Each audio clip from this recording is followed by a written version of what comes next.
In 2018, Canada took a significant step by legalizing and regulating electronic cigarettes under the Tobacco and Vaping Products Act, or TVPA.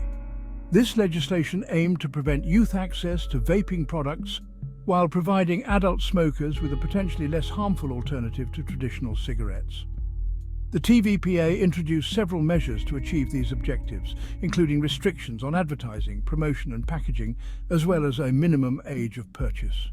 However, despite these efforts, youth vaping rates have skyrocketed since the enactment of the TVPA. This concerning trend highlights the limitations of the legislation and the urgent need for more effective strategies to protect young people from the harms of vaping. The tobacco industry's history of targeting youth with flavored and appealing products raises serious concerns about the potential for vaping to create a new generation addicted to nicotine. The TVPA's failure to curb youth vaping rates underscores the need for a comprehensive approach that addresses the factors driving this epidemic. This includes stricter regulations on vaping products, increased taxation, and sustained public education campaigns to counter the industry's misleading marketing tactics. The future of public health in Canada depends on our ability to effectively address this issue and prevent a new generation from becoming enslaved to nicotine addiction. Statistics paint a grim picture of youth vaping in Canada. In 2021, a staggering 18% of youth aged 15 to 19 reported having vaped in the past month, a significant increase from pre-legalization rates. This figure is particularly alarming when compared to the adult vaping rate, which hovers around 6%. The reasons behind this disparity are complex and multifaceted. Youth are particularly vulnerable to the marketing tactics employed by the vaping industry, which often promotes e-cigarettes as trendy, harmless alternatives to traditional cigarettes. The availability of a wide array of flavors, many of which appeal directly to young palates, further exacerbates this problem. Moreover, the perception of vaping as less harmful than smoking is widespread among youth, despite growing evidence to the contrary. This misconception, fueled by industry propaganda and a lack of comprehensive public health messaging, contributes to the normalization of vaping among young people.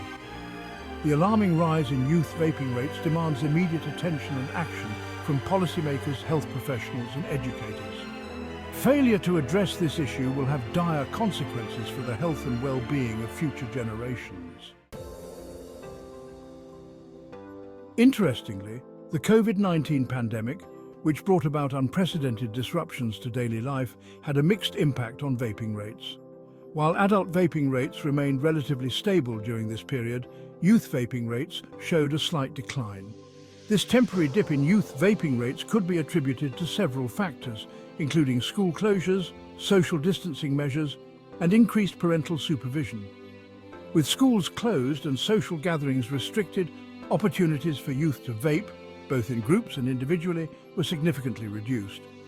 However, it is crucial to note that this decline in youth vaping rates was short-lived.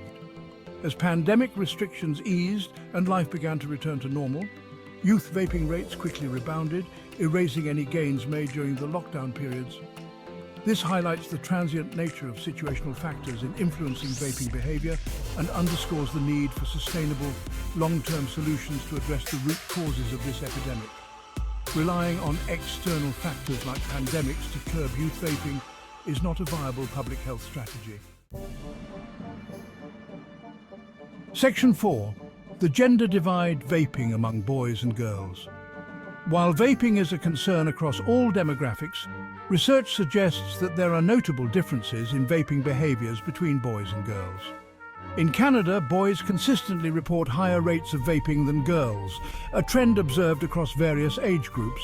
This gender gap in vaping behavior could be attributed to a complex interplay of social, cultural, and biological factors. For instance, traditional masculinity norms may influence boys to perceive vaping as a form of risk-taking or rebellion, contributing to its appeal. Conversely, girls may be more likely to associate vaping with negative health consequences and social stigma, potentially acting as deterrents. However, it is crucial to acknowledge that while the prevalence of vaping is higher among boys, girls are not immune to this epidemic. The vaping industry's targeted marketing efforts towards young women, often emphasizing themes of weight control and glamour, pose a significant threat. Understanding the gender-specific factors influencing vaping behavior is essential for developing tailored interventions and public health campaigns that effectively resonate with both boys and girls. A one-size-fits-all approach is unlikely to be successful in addressing this complex issue. Section 5. The allure of vaping. Why are youth so drawn to it? To effectively combat youth vaping, it is crucial to understand the factors that make it so appealing to young people. While the tobacco industry's relentless marketing efforts play a significant role, several other factors contribute to the allure of vaping among youth. Firstly, the wide variety of flavors available, ranging from fruity concoctions to dessert-inspired blends, is a major draw for young people. These flavors mask the harshness of nicotine, making vaping more palatable and enticing for first-time users, increasing the likelihood of addiction. Secondly, the perception of vaping as a safer alternative to smoking is widespread among youth. This misconception, often fueled by misinformation and a lack of comprehensive public health messaging, contributes to the normalization of vaping, making it seem like a harmless pastime rather than a serious health risk. Thirdly, the social aspect of vaping plays a significant role in its appeal to young people. Vaping is often seen as a social activity, a way to fit in with peers and gain acceptance within certain social circles.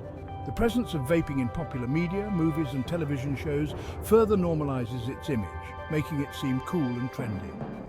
Finally, the ease of access to vaping products is a major concern. Despite regulations prohibiting the sale of vaping products to minors, enforcement remains lax, and young people are often able to obtain these products from friends, family members, or online retailers with minimal age verification. Section 6. Tackling the crisis, a call for action. Addressing the youth vaping crisis requires a multifaceted approach that tackles the issue from various angles. Firstly, stricter regulations on the sale and marketing of vaping products are essential. This includes banning flavored vaping products, which are particularly appealing to youth, and implementing stricter age verification measures for online sales. Secondly, increasing taxes on vaping products can make them less affordable for youth, discouraging experimentation and reducing the likelihood of addiction. Revenue generated from these taxes can be used to fund public health campaigns and support cessation programs. Thirdly, comprehensive public education campaigns are crucial for counteracting the misinformation and misleading marketing tactics employed by the vaping industry. These campaigns should target youth, parents, educators, and healthcare providers, providing accurate information about the health risks associated with vaping and debunking common myths. Fourthly, schools play a vital role in educating young people about the dangers of vaping.